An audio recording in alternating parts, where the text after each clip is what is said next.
The entire galaxy feared the alien woman, except for one brave human moved through ruined stardocks like a storm held inside, skin her eyes.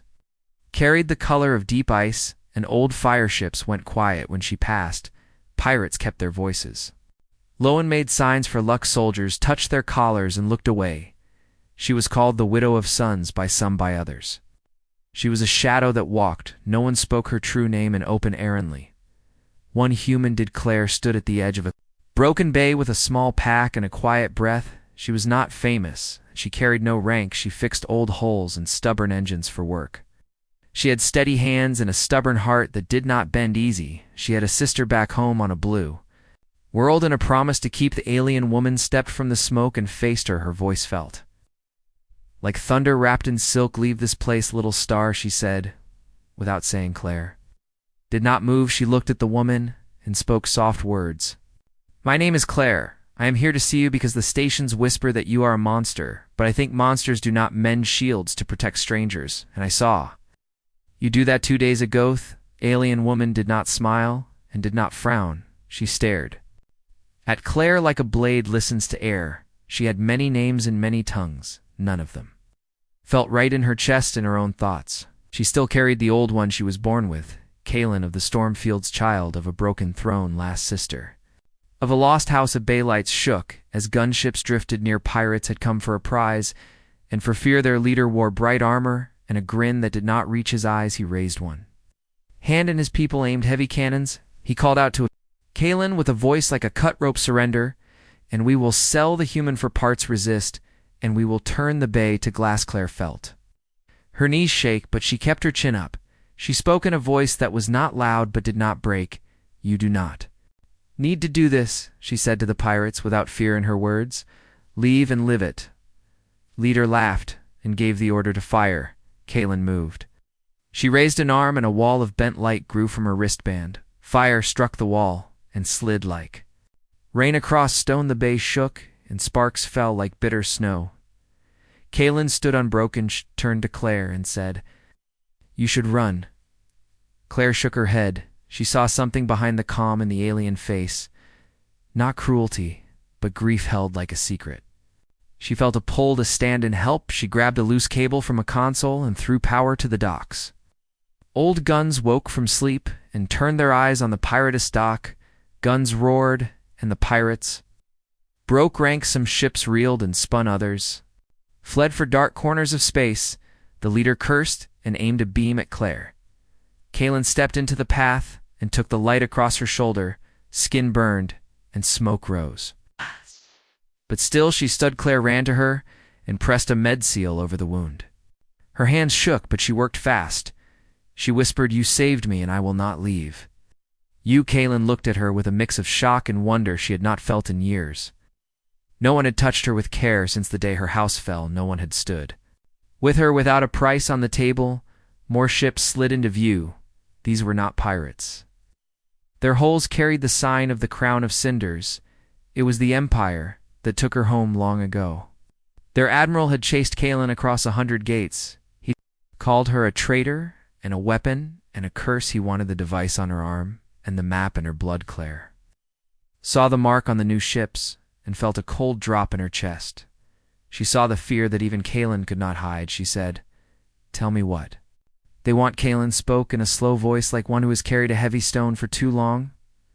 They want a key that sleeps inside, a code that can wake a machine that swallows stars. My mother hid it in my blood to keep it from them, and now they chase me across every sky. Claire said, Then we will make them chase shadows. She looked at the broken consoles and the old defense grid. She knew there was a way to trick a lock and reroute a feed. She had done it 100 times to save small ships. In stubborn crews she worked with quick hands and clear eyes. Kaelin watched with a feeling that felt like hope, but she did not say the word. Crown of Cinders hailed the bay and sent a warning of fire and chains. Their admiral spoke of order. In duty, in the law of strong hands, he promised mercy. If Kaelin knelt and gave her arm, he promised pain. She stewed. Claire cut all open lines and fed a ghost signal into the dark. She painted a picture of 10 ships hiding in the station shadow. She gave them false heat and false breath and false guns. The admiral saw the lie as if it were true and pulled his fleet into a slow arc to flank that gave Kaelin a small window, and she did not waste itch, touched the device on her wrist, and a gate of pale light rose over the bay. Not a jump gate, but a veil of phase that eats beams and bends eyes. Claire had never seen such a thing, and her heart beat fast with awe. Kaelin said, "It will not hold for long. We must move." Thea ran through smoke, an old steel toward a service tunnel behind them. The veil flickered like a tired star. Claire led them through a maze of decks she knew from years of work.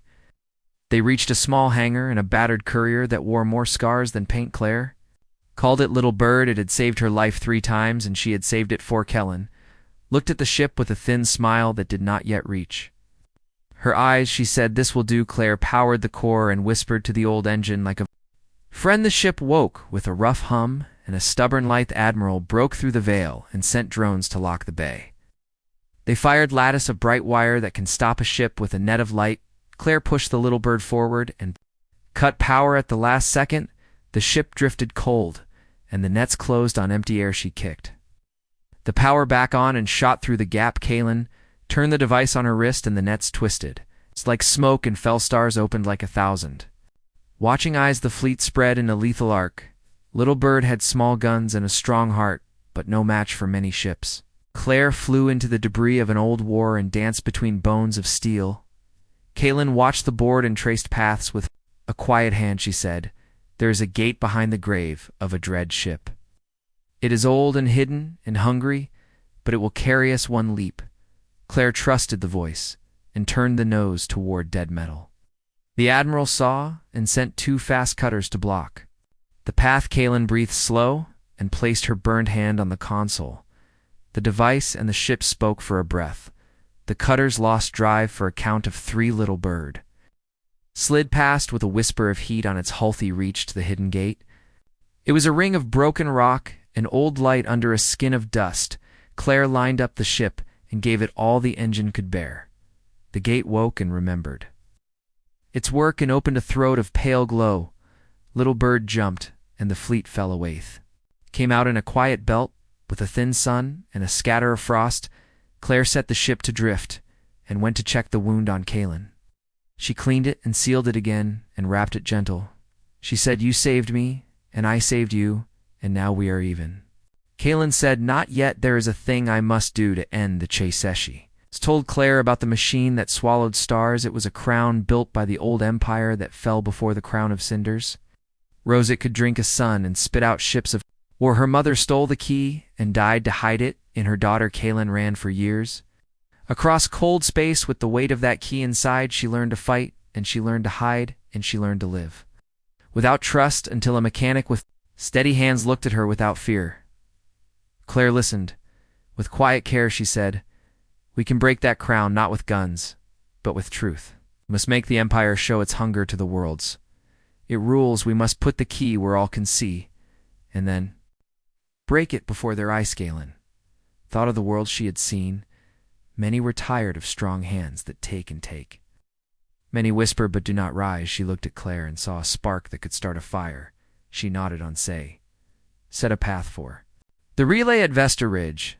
It was a hub where news and rumor flew faster than ships. Claire knew a friend named Megan who ran a channel there. Megan had a sharp mind and a good laugh and a knack for finding the signal inside noise. She liked Claire and owed her a favor for a saved cargo and a fixed transmitter at Vesta Ridge.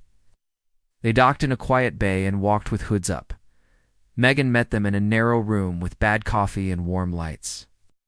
She looked Kaelin up and down and did not flinch. She said, "I hope you know what you are doing." Claire said, "We do not know, but we will try." Megan smiled and said then, "I am Inthi," went live across 100 routes. Megan spoke to miners and traders and farmers and teachers and kids with big eyes. She told them a story about a machine that could drink their sons. She showed a trace of the code that slept in Kaelin. Blood, she told them, the crown of cinders would wake the machine to keep all worlds quiet under its boot. She told them a mechanic and an exile would break the key in front of Them's empire. Listened and moved to cut the signal. But the relay had friends and mirrors and paths that bent like light and water. The words spread fast and wide and would not die. People watched and waited and sent small prayers to the darken, a hanger under the relay lights. Kaylin stood at a steel table.